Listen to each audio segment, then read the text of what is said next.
መጻጻአሁን በድምቀት ይሁን መጽሁም አቀባበላውን በድምቀት ይኔሩ ተካይድት ኮንፈረንስ ብስለት ብስተመሎ ህዝባዊ ሐላፍነትኩም ከምታ ተመሪጽኩም አዝ መጻሁም ንሁሉ ርኢኹም ንሁሉ ብዘምህር መንገዲ እቲ ኮንፈረንስ ዕወት ብዝሆነ መንገዲ እዩ ተዛዚሙ ዘሎ ዕወትነቱ ብዙሕ መንገዲ ገልጾ ንኽእልና ተመራርጻውን የርኤና ኣሎ ወላ እኳ ውሱናት በብዘቡ ዝተወከልኩም ሓሳብኩም ተገለጽኩም ግን ካብ ኩሉ ዘባታት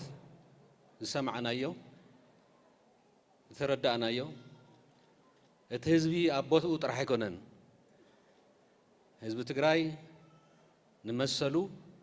ንመንነቱ ንኽብሩ ክሳብ ክንደይናይ ብጽንዓት ደው ከም ዘለ ኣመስኪርኩም ንኹልና እውን ኣምሂርኩምና ኢኹም ከም ብሓድሽ እዞም ኣብቲ ደምዳመ ኣዋጅ እውን ይገልጽዎ ነይሮም እዮም ብተደጋጋሚ ይግለጽ እዩ ነዚ ህዝቢ እዚ እቶም ቀዳሞት መራሕትና ብተደጋጋሚ ተንስዋእናው ይገልጽዎ ነይሮም እዮም ብተግባር ተሰዊኦም እዮም ዝድገም ዝስለስ የለን ነዚ ህዝቢ እዚ ካብቲ ዘለዎ ጸገም ካብቲ ዘለዎ ወጽዓ ምውጻእ ጥራሕ እንተይኮነስ ናብቲ ዝግብኦ ዝለዓለ ቦታ ንምብጻሕ ልዕሊ መስዋዕቲ እውን ተዝህሉ ማለት እዩ ልዕሊ መስዋዕቲ እውን ዝኽፈል ተዝህሉ ከፊልካ ኣብታ ክበጽሓ ዝግብኦ ቦታ ክበጽሕ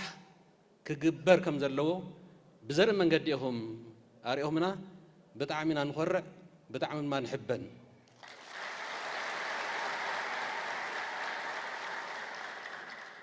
ኮንፈረንስ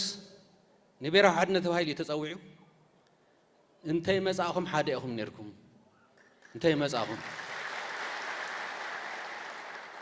ሓድነትኩም ኣብ ገዛኹም እናሃለኹም ግን ድማ ብመድረኽ ክርአ ንንመዓልትና እውን ክንመኻኸር ይህን ምሂን ክንበሃል ብኣግባብ እውን ክውሰኑ ዝግብኦም ከም ትሕዚ መወዳእታ ዝተገለጸ ሓሳብና ጠሚርና ኣብ ሓደ ኣዳራሽ ተኣኪብና ክንሕልፍ ስለ ዘለና እንተዘይኮይኑ እንካብ ገዛኹም እንካብ ቦታኹም ብተሓሳስባኹም ይኹን ብቁመናኹም ይኹን ብዙሕ መንገዲ ሓድነትኩም ርኢኹም እዮም ትማሊ ዝግለጽ ዝነበረ ዞባ ምዕራብ ብዛዕባ ምብዝባሉ ኣይኮነን ዝዛረብ ነይሩ ብዛዕባ ደቡብ ትግራይ ይዛረብ ነይሩ ብዛዕባ ደቡብ ትግራይ ኣይኮነን ዝዛረብ ነይሩ ብዛዕባ ምዕራብ እዩ እቲ ህዝቢ ክሳብ ክንደይናይ ዝተሓላለ ምዃኑ እዞም ብክድዓት ንግለጾም ብኻሊእ መንገዲ ንግለጾም ክንደይ ክዘርጉ እናፈተኑ ዘይሰርሕዎ ስራሕ የለን እዛ ትግራይ ብኻበብ ክትብተን ናብቲ ናይ ቀደም ናይ መሳፍንቲ ሕድሕድ ኩናት ንምስጋር ዘይተፈንቀለ እምኒ የለን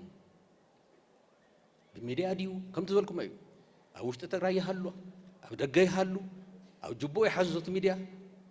እንታይ ዘይተሰርሐ ኣሎ እቲ ህዝቢ ግን ንሪኦ ኣለና ማለት ክሳብ ክንደይ ናይ ዝተሓለለ ምዃኑ ኣካል ጉዱ ካብ ደቡብ ዝመፀ ኣለኹ ንምዕራብ ክስለፍ የሉ ዝጎደለና ናይ መሉልና ጥራሕ ኣይኮነን ህዝቢ እዚ ካብ ጫፍ ናብ ጫፍ ኣብ ልኣላውነቱ ኣብ ክብሩ ኣብ መንነቱ ዘይዋገ ዘይደራደር ኣድላይ እንተኾይኑ እውን ኩሉ መስዋዕቲ ክኸፍል ቅሩብ ምዃኑ ኣረጋጊጽኩም እዚ ንኹልና ንናይ ደገ ናይ ገለ ኣይኮነን ንባዕልና ማለት እዩ መምሃሪ ዝኾነ ህዝባዊ ኮንፈረንስ ተኻይዱ ብፍሉይ ዝግለጹ ነበሩ ብስለት ይግለጽ ነይሩ እዩ ክንደይ ምሁር ክንደይ ፈላጥ እየ ዝብል ብፍላይ ኣብዚ ግዜያዊ ምሕዳር ክሳብ ቀረባ ዝነበረ እዚ ህዝቢ ካብ ፖለቲካ ንምርሓቕ ንሕና ኢና ፈላጣት እናተባሃለ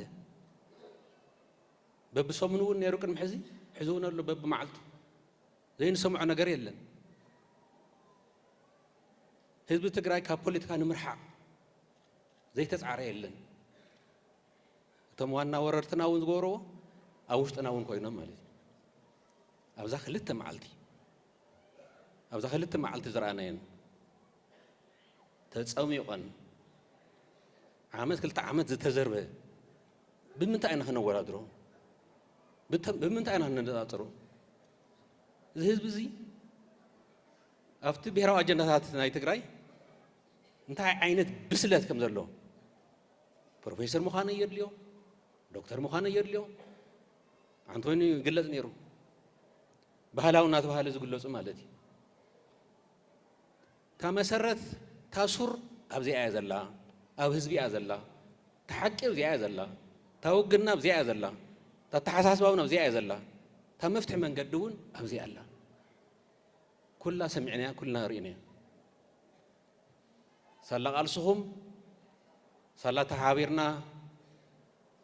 كل نقرات كن مكت سعرنا أبزي درجة بس إحنا لنا استرفنا زي تمالوني قلت نيروك بجزا نعقول له نقر يلن نحقو سلو من استفلي نقر يلن قال سي غنايو اوشتنا سرحون بزح لنا جزا عيو ابزي او نقميتكم ونيهم تقلل نابلكم توسنون ملكتيكم ناهم ግን በብ መድረኩ ካስለ ተዘርበ አብዚ መድጋሙን ዘለ ይኮነን ተናይ ውሽጥናውን አሪና ክንሰርሕ ተናይ ደጋውን ክንሰርሕን ንሁሉ መበገስና ብሔራዊ ሓድነትና እዩ ወላ ካብ ገዛ ተጀመረ ብሔራዊ ሓድነት ይኹን ኣብዚ ድማ ብዝበለፀ ተጠናኺሩ ደሚቑ ብውሳነታቱን ተሰኒዩ ንወፍር ስለ ዘለና እዚ ዝጀመርና ብሔራዊ ኮንፈረንስ ብጣዕሚ ዕዉት ድሙቕ ብሱል ኮይኑ እዩ ተዛዚሙ እንኳዕ ደስ በለና ውሳነታትና ብሔራዊ ሓድነትና ዘጠናኽር ውሳነታትና ሰላምና ክድልድል ክሰፍሕ ዝገብር ካልኦት ፀገማትና እውን ዝፈትሕ ኩሉ ህዝቢ ዝተሳተፈሉ ኩሉ ብወኩልንኡ እውን ሓሳቡ ዝገለጸሉ እውን ስለ ዝኾነ እዘን ዝወሰናየን ክንትግብር ንወፍረሉ ግዜ ኢና በፂሕና ዘለና ተዛሪብና ይኩናን ክንብተን ውሳነታትና ሒዝና ናብ ተግባር ተፈተና ሓደ ኮይንና ተሓጋጊዝና ንወፍረሉ በፂሕና ኢና ዘለና ህዝቢ ዝሓዘ ከም ዝዕወት ፍሉጥ እዩ እዘን ዝወሰናየን ብሙልአን እናተደጋገፍና ናብ መጨረሻን ከም ነብፅሐን ከም ዝዕወታ እውን ይተኣማመን ከምታ ብድምቀት ንትግራይ በብኸባቢኹም ኣድሚቕኩምዋ ዝመጻኹም ሕዚ እውን ብድምቀት እሞ ድማ ብዓወት ዛዚምኩም ብድምቀት እናቦታኹም ብሰላም ተመለሱ ያው ከምቲ ኩሉ ሻዕ ንብሎ ንኩሎም ሰዋእትና እናዘከርና ኢና ንጉዓዝ እዚ ኩሎም ሰዋእትና እናዘከርና ኢና ኣኼባና እውን ንፅውዕ ዘለኣለማዊ ክብርን ሞገስን ንኩሎም ሰዋእትና ትግራይ ትስዕር የቐኒየለይ